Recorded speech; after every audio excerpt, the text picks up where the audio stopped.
Hello YouTube! In today's video we'll be reviewing Epsealon Tactical Stealth Baudrier. There are no official video reviews, so this will make your buying decision easier.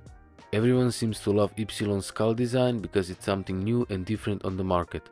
This Baudrier was on sale and it costed 48 euros, which is pretty high price compared to low-end weight vests that go for about 20 to 40 euros. Despite Epsealon being the French company, the label on this vest says it's made in China.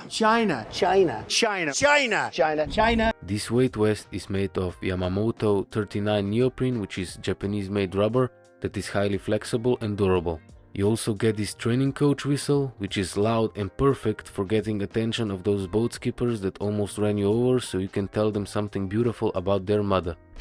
Motherfucker! Those clips look pretty light and cheap, but are actually pretty strong. You have two ways of wearing this vest. The first one is classic quick release, and you basically put each strap through its plastic loop and close them together at the middle of your chest. The second method is the backpack style, where each strap becomes individual suspender. The advantage of backpack style is more stability, which is very stable even without strapping Baudrier to the weight belt. The skull pattern is made out of very aggressive yellow color, which has advantages and disadvantages. Advantage is your body can be half blind and still won't lose you off his sight.